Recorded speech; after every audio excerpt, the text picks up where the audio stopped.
park is open from 8 till 5. I've worked many work days longer than that, and that is not a brag.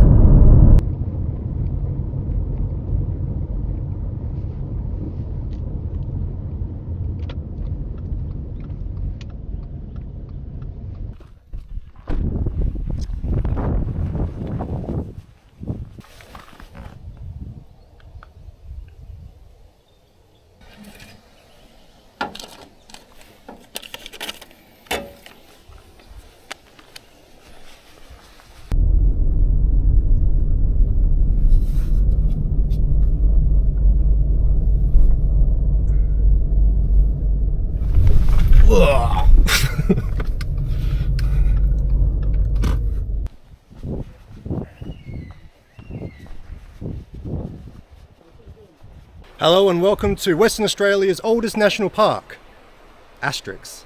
So I apologise if there is a bit of wind. My microphone does not want to play ball this morning. I don't know why. It worked last time fine. So hopefully the inbuilt microphone will suffice. I guess it will be a good test for it. But just next to us here, we have the very end of the Swan River. And that leads up there just a little bit. And then the Avon begins just yonder. So you might be wondering about the title of the video. It's been prompted by a Wikipedia page I found, of all places, about all of the national parks in Western Australia. And just right at the bottom, there's a little note that they've added, and I'll just read it verbatim. It says, quote, John Forrest National Park is considered to be Western Australia's oldest national park, declared on 30th of November 1900. Despite this, Walyunga National Park is officially stated as having been declared on 8th of June 1893. And then it doesn't give a source. So this sent me down a bit of a rabbit hole of research. It's surprisingly hard to find good information about national parks, about the history of national parks. I'm sure there is a perfect resource out there somewhere. I just haven't found it yet. The only bit of easy information I found was, again, a Wikipedia page, actually for Walyunga this time around. And that said it became a national park in 1970. A pretty vast difference from the 1800s. So, the search continued. So I am here with a friend today. Those who know me personally can probably guess who that is. We're just hypothesizing what these were.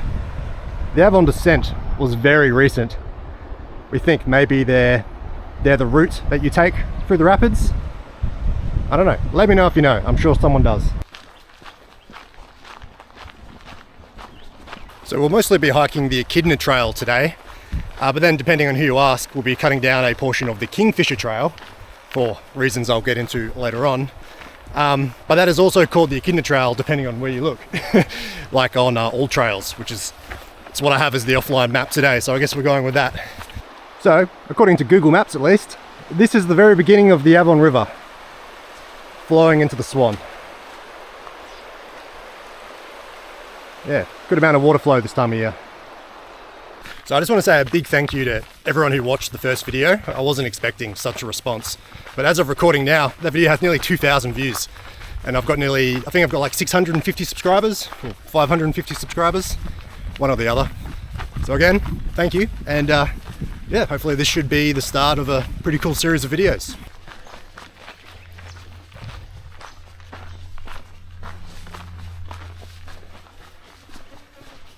Well, there you go. The route I was talking about of the Echidna Trail, that's what they have on the official signs in the park. So I'll be honest, the variation is Google Maps, because of course it's Google Maps.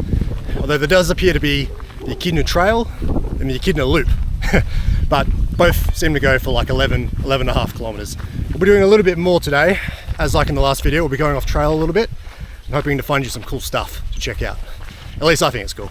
So your boy Brendo's got some new fresh merch, not to sell, that I bought myself. You may remember me whinging about my old cycling bag in the last video being way too small. So I decided to get a backpack, which you can kind of see. I went into Kmart, having looked at a couple online, and my gosh, they were shit. They sort of looked okay in the photos, because you know, that's what they do. All Big Macs look great in photos, but they don't look great in person. And that is horrible. So I went into a camping store, and you know, North Face is a good brand. It's quite expensive though, because it's North Face. It's like 260 bucks. So I thought, you know what? I need a new bag for work. I'll just do it. And then I went on Amazon, and it was Amazon Prime Day or whatever consumer shit they have going on at that time. And yeah, 155, 100 bucks off. So now I got a new bag and it's full of so much stuff. Couldn't bring my drone today though. We're too close to the Bullsbrook airfield. Don't want to hit a flight.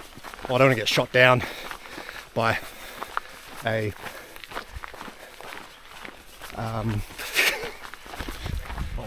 yeah, but give me a specific one.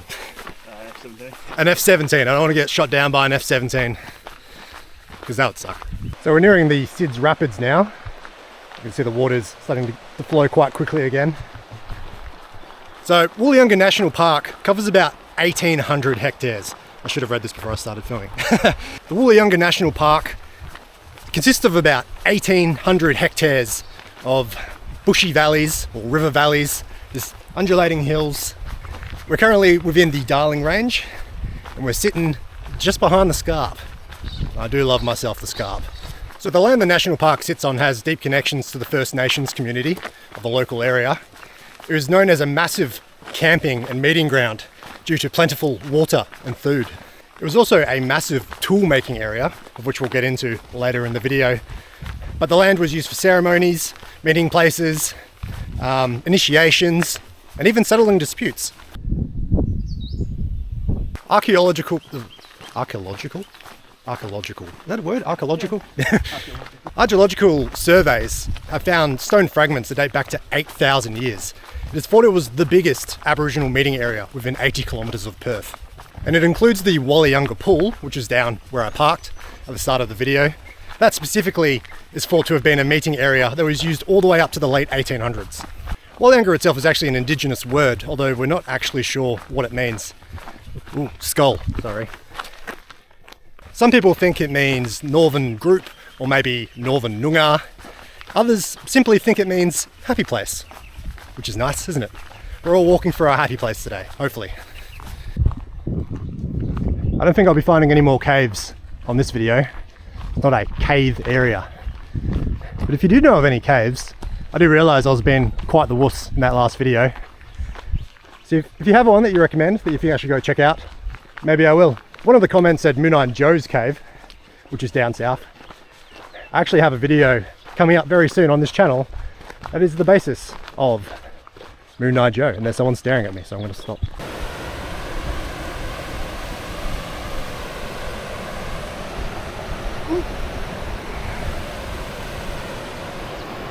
Here we are, Sid Rapids. Hopefully I'm not yelling too much. I'm just conscious of the fact that I'm not using my microphone. So I've never put this thing in the water before, so why not right now? Tell me what it looks like down there.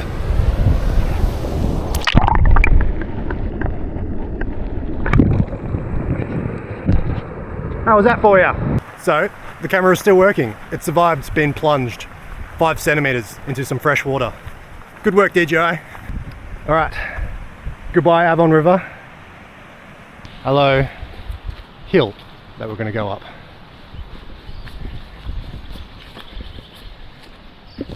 From what I understand, this is quite the incline, but there's supposed to be really great views, but it's quite cloudy. So maybe we'll get up there and we'll be able to look at some clouds. Okay, this is an audio test of the microphone. All right, it's now raining, woohoo! You can't have rain and non-working microphone at the same time. This is actually heavier than I expected. I didn't actually realize it would be raining. Anyway, my newfound technology, that is a Bluetooth microphone. There's a train up there. You probably can't hear it or see it. Yeah, cool. So this will stop in about probably 15 seconds, I reckon, and then it'll be humid as fuck for the rest of the day.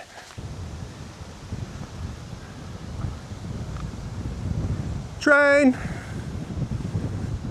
I do love trains. You probably guessed that from my other channel. Look, it's really long.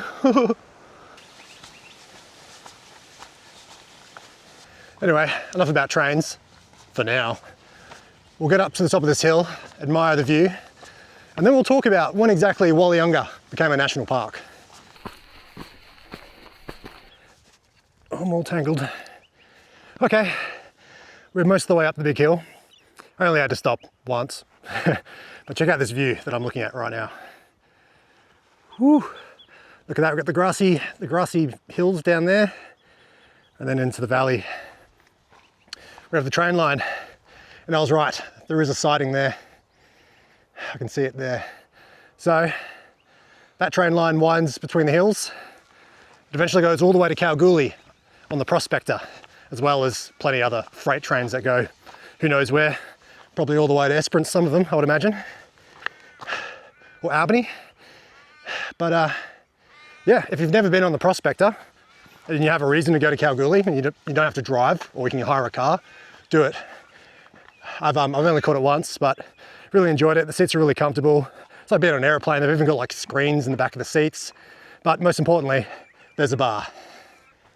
Okay, I think we've made it to the top, because we're starting to loop around now and we're sort of going down the other side.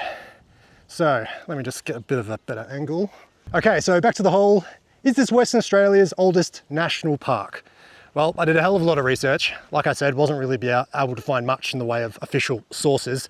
Eventually I came across a document called, and I'll read this verbatim, Potential for Aboriginal Cultural and Ecotourism Activities in Walyunga National Park near Perth, Western Australia.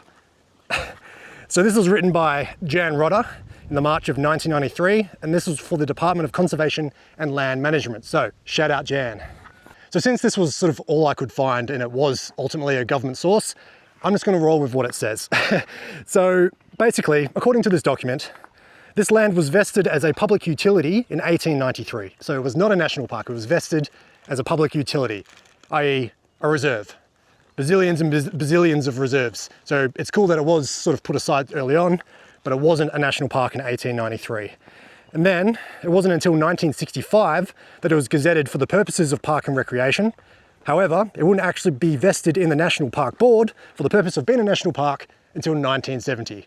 So despite showing no source, Wikipedia was correct. And as you can see, you may not be able to see that, but I was just reading that off my phone. I'm basically going verbatim because it does sound like Jan knows what she's talking about. So the question is, do I go back to that original Wikipedia page? Do I go full nerd and edit it? My friend's shaking his head. Sorry, he's nodding his head. Yeah, full nerd. If I don't do it, I'm sure someone else will. Hopefully one of you guys watching. I've never edited a Wikipedia page. I'm a huge nerd. I'm not quite at that level of nerdism. Wasn't expecting to see so many houses around here. Well, I say so many, I've seen 3. Kind of ruins the illusion of a national park a little bit, but I believe at the moment we are sort of walking up the, wait, are we on the northern side? Let me check my map. Okay, so according to all trails, we have reached the northern bit and we're currently heading west. So where we were was called Mountain View because there was a view of a mountain. Anyway, wildflowers, or were they weeds? Weeds. Yeah, nice looking weeds. So I thought the decline would be a lot more gradual, but nope. We're straight in the thick of it now, going straight down the hill as we head west.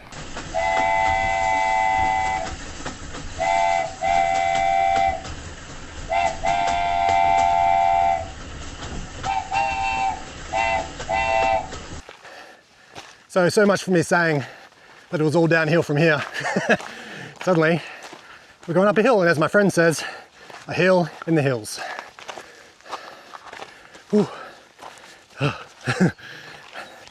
I was actually doing pretty good on the Yanship walk because it was so flat. I was like, maybe I'm fitter than I thought. I'm not. Fuck, give me a sec. So the good thing about going up a hill is usually there's a view at the top of it. There, drink some of that in. It's Darling Ranges, baby. Get keen. Okay, so we've reached the top of yet another hill. And I found this sign, which is probably a little bit hard to read, but I'll read it out for you. So it says, Rail Link, the standard gauge railway line that meanders through the Avon Valley links links Western Australia with the eastern states. The line runs between Kalgoorlie and Perth and took 4 years to build. It was opened to passenger and freight traffic in February 1996. And get this, it says 2 years before Walyunga National Park was gazetted. So we have a third date I've now got 1968 as a possible date when it was created. So it's possible that just no one knows. No one remembers. Anyone who worked there is retired or dead or doesn't care anymore. This is why you got to write down history.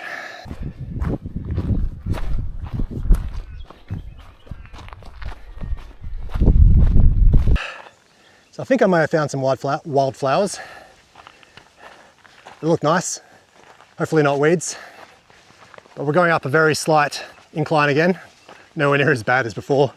I feel like we're probably about a 10 degrees incline before, if not worse. It's pretty steep. I had to basically crab walk up it. And I do not have good pants for this. I'm literally wearing Adidas track pants, which are pretty water resistant. They've got that going for them, but that's about it, apart from chav energy. So I think my next purchase will be some decent hiking pants. Something that's water resistant, but also has a decent amount of airflow too, because my knobbly knees are cooking. So in my journey to find out when the national park was created, I discovered something called the, I'm going to say this wrong, the Walyunga Survey Heritage Trail, which as far as I can tell, is not a trail that exists anymore. So this is the trail that follows in the steps of John Forrest. It was notable around Western Australia from about the 1860s to the early 1900s, or thereabout. I'm sure you probably know who he is, but obviously the name may sound familiar with a certain other national park that's found on Great Eastern Highway. So back in the day, he led an expedition looking for the lost Leichhardt expedition that went up north, and they were never found. He went up to the Murchison to look for them, and I've actually covered this story in my video about the Leonora tram, but it's for the Leichhardt expedition made it all the way to northeast Queensland. But to this day, they found bits and pieces, but no one knows for sure where they are. I don't know, words have not been articulate, out of breath. So the trail appears to have disappeared or been absorbed into other trails, but today we're going to go find the remains of it and follow in the footsteps of old John and his survey. And I believe this particular survey was from 1878, but I can't imagine the landscape would have looked too different. Probably a little bit thicker though. Here we are, a fire tower. How cool is that? I wasn't aware that we still had fire towers in Western Australia. I thought that was an old-timey thing. So, pretty cool to see it.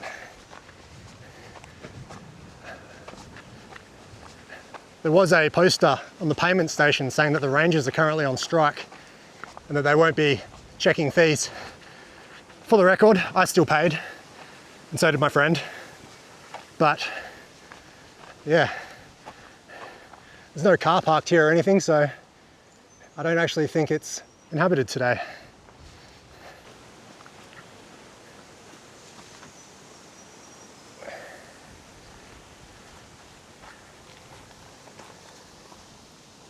So this here, I'm not sure how well you can see it, but this is a location plan for survey marks. So the first one we're going to try and find is NT14. We can see here it says about 130 metres at 210 degrees along Survey Heritage Trail from tower to mark. And it has the forestry trail there. And then it says the last 50 metres is possibly overgrown. So yeah, we're going to go find the first survey mark. But yeah, fire tower. That's really cool. Okay, the question is, there's Mr. Tower there. I think the weather might be about to come in too. Where do we go from here? Do we follow the bits of random toilet paper that's strewn all over the place? There's been some shenanigans about here. We know it's more or less in this direction. So I think it will just be a case of doing a bit of bush bashing. You know what, I think I can see it. I think I can see some rocks lining a trail. Yep. Maybe. It might just be a line of rocks, I don't know.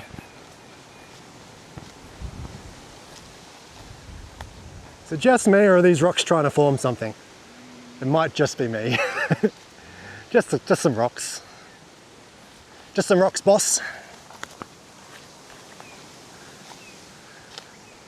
So these survey marks put in by old John were in the form of a pile of rocks with a post sticking out of it. Oh, what do we have here? A sign. Oh, there we go. Survey Heritage Trail. So we found some tangible proof of its existence. There were piles of rocks, but what we're looking for now, I'm not sure if there will be a pile of one of those, they're called rock cans. We're not sure if they'll exist at this place. What the fuck am I trying to say? We're not sure if that they still exist here or not, but they definitely will be at the next one. So we'll just use our GPSs and try and figure out where it is, because we do have the coords. Mine doesn't even know which way I'm facing. It knows where I am. So that way? Yep. That way. Luckily my friend has some much more serious gear on his wrist by Garmin. Here's me with my phone. And I'm the one that's the surveyor. Not gonna bring my RTK out today though. So I'm still hoping I'll see a snake. Oh shit! Fuck me. Bobtails. Bobtails. Fucking shat my dacks there for a second. Oh, they're just bobtails. Hey buddies, we'll walk a different way. Don't you worry. Fucking shat bricks, mate. So we're gonna go that way, but I don't want to step on Mr. and Mrs. Bobtail.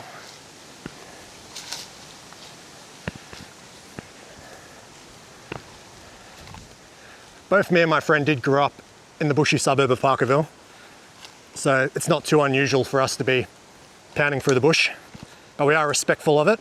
We try not to leave a trace that we have walked through here. But I feel a little bit better about the fact, knowing that it was once a trail. How we're looking? Still that way more? Yeah. That just goes downhill. It would be on top of the hill. Yeah, 95 metres. Okay, apparently you say 95. Okay, we're still about 100 metres out. Okay, after a bit of trudging around the bush, we think we might be getting some, as my friend just said, I think we're getting some interference from either the tower or magnetic rocks, because neither of our GPSs are really working. Oh, who's a big boy? There we are.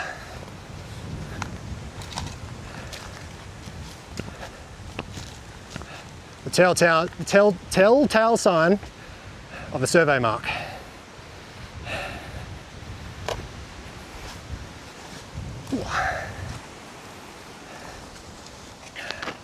So there we go. This one's called NT14. Oh shit, there's a spider. Sorry, Mr. Spider. Yeah, so I got a quite slightly better shot over here. That's what a modern survey marker looks like. So I'm not sure when that was replaced. Maybe it says on this plaque over here.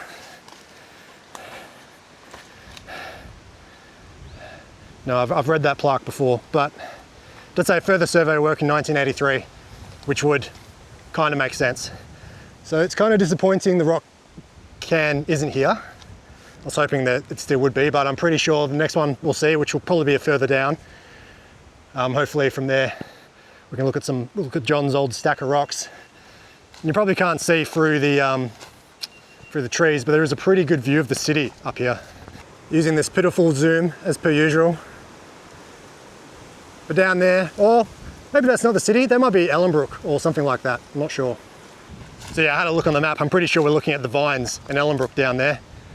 But yeah, like I said, a bit disappointing there's no remains of the original 1870s survey, but fingers crossed we'll see it at the next spot we go. So now we've got to backtrack through this bush back towards the tower, which I can't even see anymore. But hopefully the remains of the trail will be a bit more obvious now that we sort of know where we are and which way to go. So I've just learned the importance of old school technology. Next time I do something like this, I'm definitely bringing a compass. Using my internal compass, I thought I was walking north. GPS on my phone still wasn't working. And then it refreshed and it turned out we've been walking more sort of southeast. So we think we're walking north now. Like I said, my friend's got some pretty decent gear in his wrist. But yeah, that's all it takes. Can't rely on modern technology. Okay, so we've made it back onto the trail after a little bit of bush bashing. There's the tower there. So yeah, I was sort of mumbling and grumbling a little bit in the bush. Maybe I wasn't being that coherent. But yeah, the modern day survey marker is there to be used as a modern survey marker. We're going to head off to the bush now a little bit. And well, we're going to follow the track now. The next one should be a little bit easier to find because you can see the old remains of a track on on Google imagery. So if it's that apparent, it should be pretty obvious. But yeah, like I was saying, it helps to have old school things in your bag, like a compass. Luckily, we've got my mate and his bit of wizardry on his wrist, because my phone was just not working. You cannot rely on something like a mobile phone to get you through the bush. We knew that we needed to head north. A compass would have sufficed.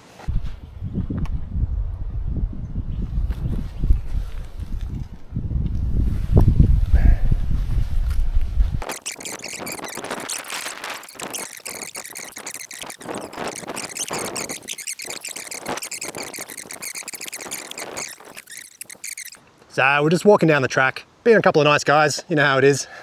Typical Saturday. Look at this star iron picket. Looks like it's on the piss a bit, probably why it's held in by some rocks. I don't know if you can read that, it says 2NT14. That's the survey mark we just looked at in the bush with all the scary blue-tailed lizards. So yeah, that's there's a modern survey mark. This is going to go into a bit of a survey lesson now. We'll be surrounded with what they call RMs, which are reference marks. I'm a little bit out of breath and I think all the oxygen's leaving my brain, so finding it hard to find words. But yeah, I thought that was pretty cool. I don't know if that would be much use because there's so much thick bush through there. There's no line of sight or anything, but still cool that it's there and someone's at least trying to keep it upright.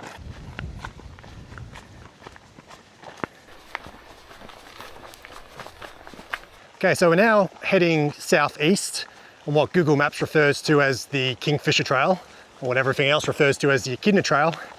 Soon we'll be finding the intersection of an older trail, and we may be going off-road a little bit, but nowhere near as bad as before.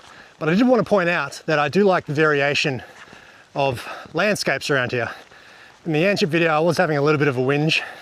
I did think it was a bit samey. Then you watch back the footage and it actually does change a little bit, so I guess it's just perspective, but yeah, I tripped. Here it's more noticeable. We've sort of gone from, down the river, edge of farmland in some bits, up, climbing up rocks basically, and now we sort of just have this, which is quite nice. So blink and you miss it. Good thing I had it marked. On Google Maps, it looks like the photo was taken in the summertime, so the track's a lot more apparent. But yeah, this is it here. This is what goes to the other survey mark. So can't say I'm the biggest fan of walking through grass like this, but it's actually not too bad. And we'll head down here and we'll see if we can find this rock cairn. Rock cairn. Cans. Looks like an old road, but obviously there's heaps of logs and whatever else in the way. Oh, look at some of that. Not putting my shoe anywhere near that. Yum. Oh, that's a mosquito breeder if I've ever seen one.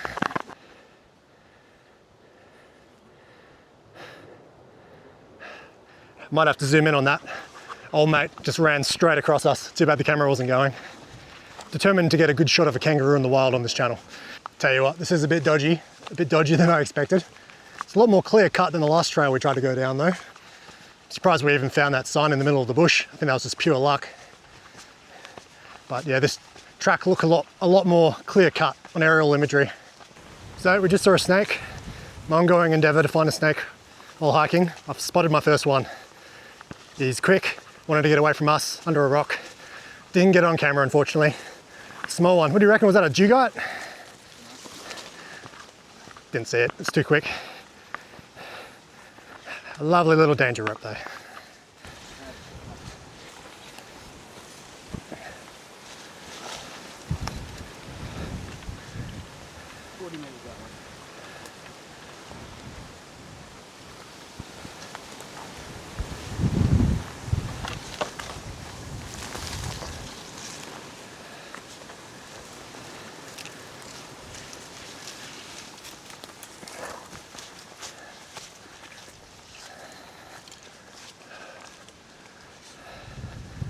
Getting close, my survey sensors are tingling.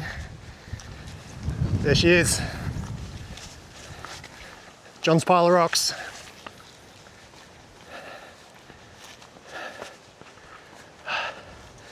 First placed here in 1878. Look at that. I know it is just a pile of rocks. That's crazy, especially as a surveyor myself. Just to see what the first surveyors in Western Australia did. I find it really cool. So a little bit more on John Forrest. So he led teams on extensive initial surveys across the state, including through the Murchison, the Pilbara, and here, the Avon Valley. He would go on to be the Surveyor General and then have a long career in politics, eventually becoming the Treasurer and Premier of Western Australia. But before all that, he was out here stacking rocks in Walyunga. Did you want to have the last word, John? Yes, hello, it is me, John Forrest. As you have just heard, I am a very smart man. So as a smart man, you should listen to me, and I'm telling you to subscribe. And if you want to be notified of any future uploads, you should also hit the bell icon. Do it, or me and the ghost house ghost will spook you. Good day, sir. Thanks, John. See you later, mate. So it's a bit windy here, up on top of John's Hill.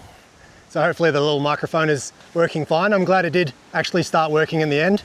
So this old survey trail was actually announced in 1994 by the then Honourable Richard Lewis, who himself was a licensed surveyor. The idea is that a group of trails would all connect following John Forrest's original 1878 survey up through to 2J. As far as I know, there is at least one other related trail that I found, but finding information on this trail has been next to impossible. So if you happen to have any resources, please let me know, but that will likely be the next video. All right, it is 11 past 11, so I think it's time for some lunch. And your boy Brendo, he's been back to 7-Eleven. This time, the one in the Swan Valley. You know the one? Probably not. Anyway, today we have bigger eats. We've got bigger room for a bag now, so we've got bigger eats. Don't have to have a wrap. Today we've got roast beef. My time out in the field when I was a field surveyor, I'm on the computer these days, 7-Eleven was my go-to if I never made my own lunch. Cheap enough, quality was decent. I think as far as petrol station food goes, it was definitely the best. Same for the coffee as well. I always thought roast beef was good back then. This is like a couple of years ago. I don't think I've had one since. Let's see if the quality still holds up. Do you want half a sandwich?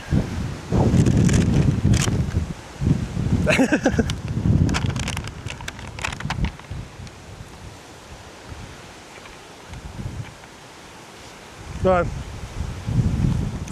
it has been sitting in my bag for a bit, granted, to be fair. So it's a little bit mushy, but it's good. I think it's still the best. Hopefully it doesn't blow away. So we've got roast beef on rye bread, with tomato relish. And it's got a 3 health star rating. It's a good source of protein. 100% Australian beef. $8.50. Handmade with careful selected. Okay, I'll stop reading the box now. But yeah, I think I'll get my thumbnail, finish my lunch. Hopefully it doesn't go tumbling down the hill, and we'll make our way back down to the car park. So here is the other location sketch for this mark, which they've called PV. So it actually says on the plaque over there that NT14 was the replacement for this. So the rock cairn I was looking for up there did not exist, ever. It's a replacement for this, and that's been there since the 1950s. But this does show the original track on it. It even says there that it's overgrown. But that little plaque over there, I showed it before, so just pause it if you want to read it, but it says just, head up through there to find NT14. I'll give you the hot tip. You got no chance. It's very thick bush. The track is very overgrown. It'd be very cool if the National Park Service would reopen it, because I don't know, maybe there just wasn't enough interest. Maybe I'll help with that. Maybe some people will see this and yeah, I don't know, maybe the trail will be reopened.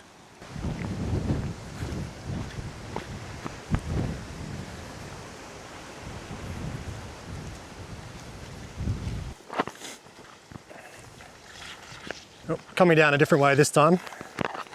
There is a marker there. Obviously that's been burnt in a bushfire at some point.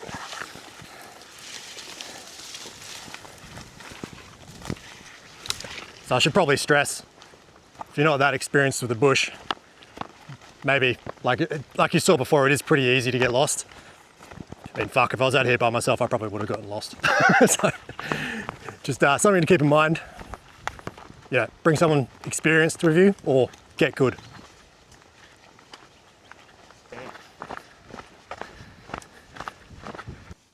You just sort of notice these kind of look like big tracks.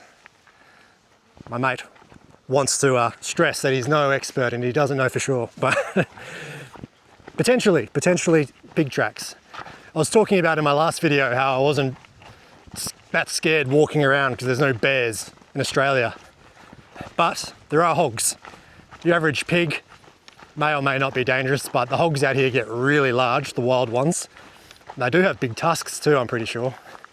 And I've heard stories of people getting charged through the bush, chased around by pigs. So I guess that's a possibility. But I also just wanted to quickly talk about some of the channels that have inspired me to make these videos. So in the last video, I did talk about Good Bloke Outdoors. He's UK, and there's a few other channels I should mention as well. There's another guy, I'm gonna forget his surname because it's like Eastern European. His first name's Andreas. I'll put it on screen now. But he does a lot of, he's from the Baltics, and he does a lot of great videos like in the Austrian Alps, you know, that sort of region as well. And if we go towards North America, there's a great channel called Foresty Forest. You know, Foresty Forest lives in a van. He does a lot of hiking around Canada and the northern tip of the United States. And it's also a pretty good van life channel too. He's got his dog. The dog comes with him up and he summits all these mountains. There's another channel I watched called the POV channel. It's very geology based. That's all based around the States, mostly, it looks like around sort of the western side of the country. But he talks a lot about geology, which is cool. And he also talks about a lot of about the the original inhabitants of the continent. So yeah, there's probably a few others, but those are sort of the channels I've been watching recently. So if you dig this sort of content, maybe check them out. They're way more hardcore than this.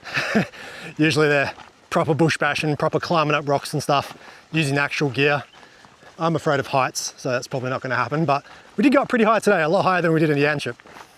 We're nearly back towards where we were parked, back down towards the Swan and Avon River. But there is this dam here, which is pretty cool. Not really much else to say, really. It's a body of water. Bet you there'll be some fine snakes around here somewhere. Our piggy friends have been around here as well. Those have definitely got to be pig hoof marks, surely. They're a lot more defined in the sand. Little piggy's been here for a drink.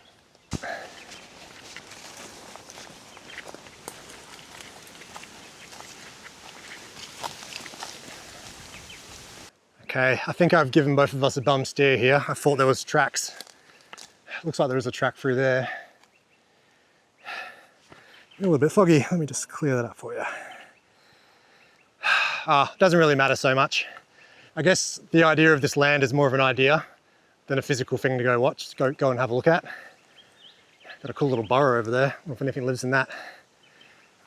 Anyway, it's hereabouts in this sort of area where the Aboriginal gathering ground was for thousands of years up until the very late 1800s. Supposedly there are stone fragments all around us. Like I said, I've got no idea if we're actually in the right spot or not. He's persevering. I guess I'll follow. Okay, we've located a trail. We were following a trail before and it just sort of disappeared as we were following a creek bed. I don't like to make a habit out of stomping through bush. Okay. So, well, we'll see what we can find. So I think we may have found it. I think these might be the remains where the stone making happened. A lot of ants around here, so I can't stay still for too long. But yeah, I think this is it. I won't disturb any of it, but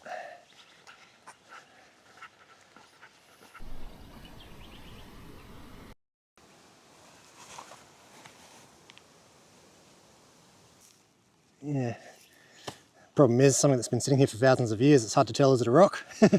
But then you look at something like this, maybe not that one's a good example, but some of the ones we've looked at are very obviously been sharpened.